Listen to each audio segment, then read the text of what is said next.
Bonjour à toutes et bonjour à tous, bienvenue dans cette nouvelle vidéo des arcanes de la bourse. Aujourd'hui, je vous propose d'analyser le pétrole à travers des coupures de presse, un rappel du contexte dans lequel nous trouvons et finalement les annonces macro, microéconomiques à surveiller sur le moyen terme durant les prochains mois pour ne pas se faire avoir par une éventuelle correction, au contraire un pump explosif sur les 140, 200 dollars le baril. Allez, c'est parti.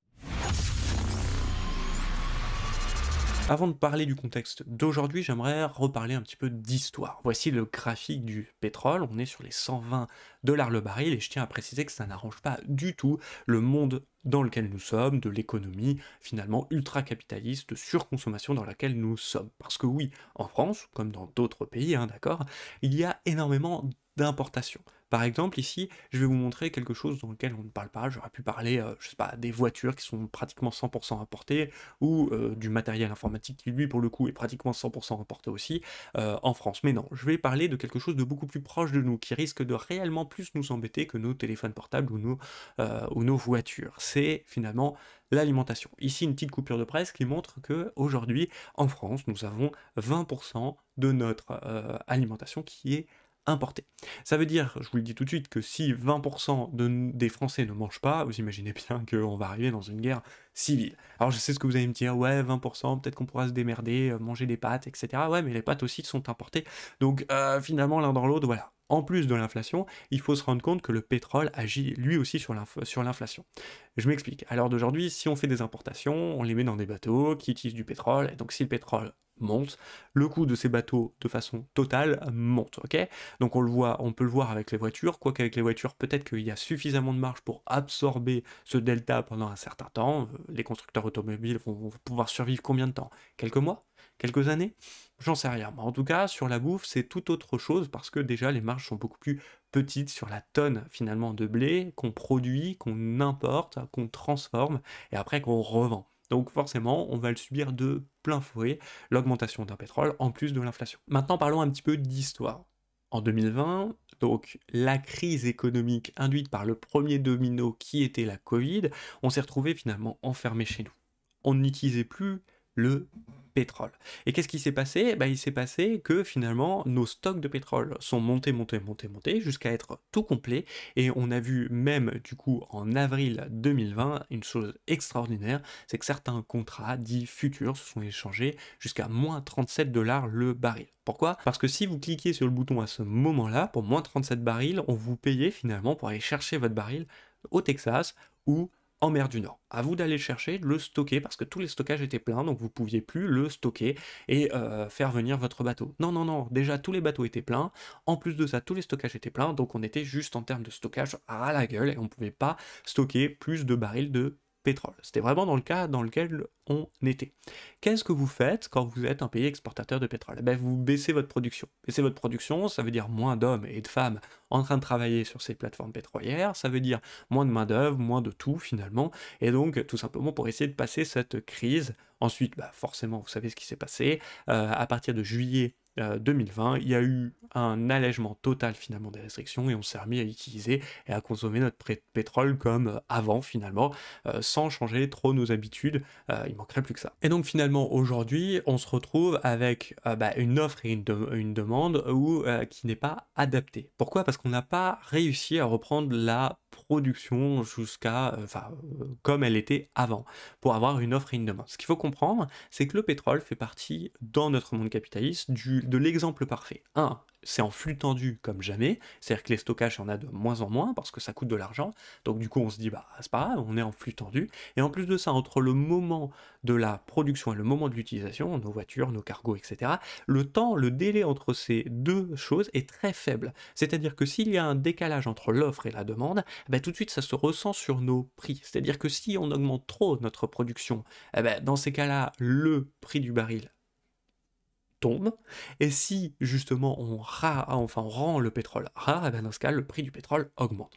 Et c'est ce que je vous remontre sur cette courbe, justement depuis les 55-65, moi je vous redis, on achète le pétrole, on achète le pétrole, on achète le pétrole. Pourquoi? Parce que l'OPEP, elle, est incapable de remonter sa production. Ou en tout cas, elle ne le veut pas. En même temps, c'est un peu facile pour nous, hein. Il n'y a pas que l'OPEP qui exporte du pétrole, il y a aussi les États-Unis. Mais on monte l'OPEP du doigt pour les faire passer pour les grands méchants de l'histoire qui ne veulent pas reprendre leur production comme avant. Alors, ça fait 1 an qu'ils nous baratinent et qu'ils nous disent gentiment, vous inquiétez pas, on va réaugmenter de 400 000 barils par jour notre production, mais le mois prochain. Le mois d'après, parce que les réunions de l'OPEP c'est toutes les 4 semaines, on recommence. Non, ne vous inquiétez pas, on va réaugmenter notre production, mais dans 4 semaines. Et au début, pendant 6 mois en tout cas, les médias étaient clairement avec eux. Maintenant, après, les médias les ont montrés du doigt depuis 6 à 8 mois, ils les montrent du doigt en disant c'est pas bien, ils augmentent pas leur production de barils. Bah oui, après il y a sûrement des contraintes, déjà économique, c'est-à-dire bah oui on a recruté des employés, ou plus précisément on en a licencié en 2020, bah du coup il faut les reprendre ces employés, mais on va les reprendre doucement parce qu'on ne sait pas si on est capable de réaugmenter la production de manière physique. Et oui, parce qu'il y a un phénomène de succion au niveau des nappes. On n'est pas là pour parler de ça, mais c'est juste pour vous montrer un petit peu tout ça. Voici le contexte dans lequel on évolue sur le pétrole et l'explication pourquoi on est au niveau des 120 $ le baril. Donc on l'a compris, ok, la hausse du pétrole n'arrange pas le monde capitalisme dans lequel nous sommes, et en même temps on est bloqué finalement par les productions, etc. Bah justement, la première coupure de presse que je veux vous montrer, c'est la décision de l'OPEP d'augmenter de 216 000 la production à partir de juillet. Alors oui, vous allez me dire, c'est comme d'habitude. Oui, mais cette fois-ci, le chiffre est beaucoup plus précis. Jusqu'à présent, et depuis 1 an, ils nous disent 400 000, et là, ils nous parlent de 216 000. Je trouve le chiffre extrêmement précis, et du coup, je me dis, ah ouais, là, peut-être qu'ils ont trouvé un moyen réel d'augmenter la production, et qu'ils vont peut-être le faire. Alors, ça reste un petit peu ambivalent et totalement schizophrène vis-à-vis des États-Unis, mais peut-être qu'ils le feraient, et surtout, pourquoi pas? S'ils le font, alors dans ce cas, il faudra plus penser vente sur le pétrole, mais tant qu'ils continuent à dire oui, on va le faire, mais le mois prochain, n'oubliez pas, on est là pour acheter. La deuxième coupure de presse porte sur les sommets des dirigeants de l'Europe, qui ont eu lieu lundi et mardi dernier, où des restrictions contre la Russie ont été prises. Une des restrictions, c'est justement sur le pétrole, l'importation du pétrole russe serait réduite de 90% avant fin 2022. Alors ça laisse une marge et c'est une stat à surveiller sur un petit peu plus long terme que celle de l'OPEP qu'on peut surveiller toutes les 4 semaines, vous l'avez compris. Ici, ce qui me gêne, c'est que ça va créer plus de mouvements, plus de mal finalement que de bien. Alors certes, au moins on ne finance pas entre guillemets une guerre et on est propre de façon visuelle par rapport, je sais pas à qui, d'accord, mais en tout cas, il faut comprendre que si on ne l'achète pas à A, donc si on ne l'achète pas à la Russie, il faudra bien l'acheter ailleurs. Et donc finalement, on pourrait l'acheter au niveau du WTI, donc du Texan, donc des États-Unis, ou de l'OPEP. Bah oui, parce que dans l'OPEP, il y a les pays exportateurs de pétrole, et c'est l'OPEP+, dans lequel il y a la Russie. Donc un des trucs, ça serait que en tant que des dirigeants de l'Europe, on dise ouais, on n'achète plus de pétrole à la Russie, mais on l'achète à l'OPEP. Et l'OPEP va faire quoi? Elle va l'acheter à la Russie. Donc en fait, finalement, on aura un intermédiaire supplémentaire sur le pétrole.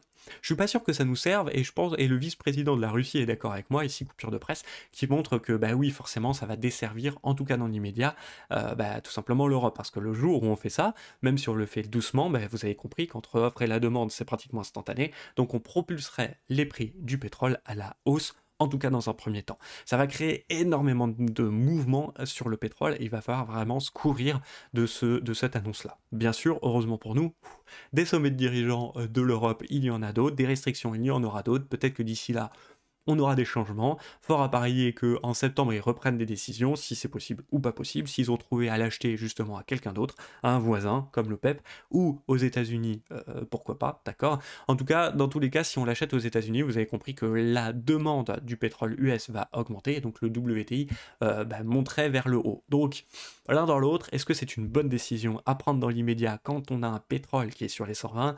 Je ne suis pas sûr. Avant d'enchaîner sur le côté graphique de la chose, j'aimerais juste conclure. Oui, vous avez compris, il y a 2 stats à regarder pour le pétrole. Un, l'OPEP, qui a regardé toutes les 4 semaines, ok.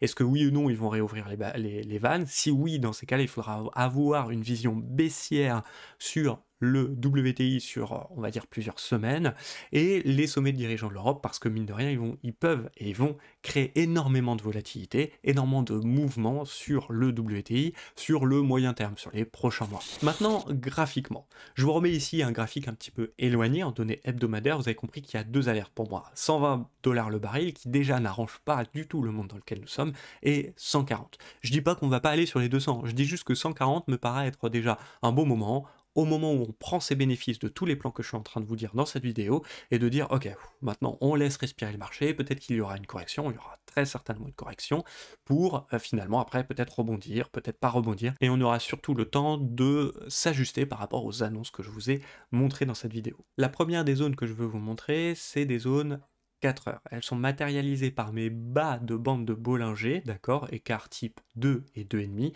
et ma moyenne mobile 50 périodes. Vous comprenez bien qu'elles bougent dans le temps. La première des choses, et le premier cas, c'est si elles sont dans le sens à prendre, c'est-à-dire acheteur. Dans ces cas-là, ça vous définit une zone, ça va vous donner entre 1 et 2 signaux par semaine, et vous pouvez vous positionner avec votre exposition habituelle. Elles sont aussi les garantes d'un flux immédiat. C'est-à-dire que si elles commencent à s'aplatir et que la moyenne mobile commence à se mettre au milieu de mes bandes de Bollinger, ben dans ces cas-là, il faudra réduire son exposition, ce sera les premiers signes tout simplement d'une stabilisation. Vous pouvez quand même rentrer en position sur les bas de zone, mais bien sûr, il faudra adapter un petit peu son exposition. Et le troisième cas, c'est si elle passe baissière, c'est-à-dire qu'elle commence à s'écarter. Dans ces cas-là, il faudra se calmer un petit peu sur les plans 4 heures et on passera sur des plans journaliers. Et c'est exactement pareil sur les plans journaliers, sauf que les zones sont plus dites premium, c'est-à-dire à utiliser un petit peu plus certainement. Pareil, si elles s'écartent, dans ces cas-là, il faudra faire attention aux nouvelles économiques, au PEP, dirigeante des sommets de l'Union européenne, à voir, mais je pense qu'il faudra avoir du nez et aller voir de ce côté-là s'il n'y a pas eu des annonces susceptibles d'impacter notre trading. Et finalement, pour la prise de bénéfice, ce sont les bandes de Bollinger supérieures, opposées à la prise de notre plan. C'est tout simple, ok? Et puis pour ceux qui veulent swing, c'est-à-dire tenir les positions le plus longtemps possible, ben dans ce cas-là, il faudra prendre les bénéfices sur 140. Pourquoi? Parce qu'il y a fort à parier qu'arriver sur les 140, comme les 100, comme les 120, et il y aura une correction à prévoir, et donc dans ces cas-là, on se rémunère, et puis on reprend nos plans, on réouvre nos graphiques, on regarde nos annonces, et on voit où intervenir. Si cette vidéo vous a plu, n'hésitez pas à liker, n'hésitez pas à commenter, vous savez très bien comment fonctionne l'algorithme YouTube et ça nous aidera à faire voir cette vidéo et nos vidéos par le plus grand nombre. On se retrouve rapidement pour une prochaine vidéo, prenez soin de vous et de votre capital. Allez, ciao!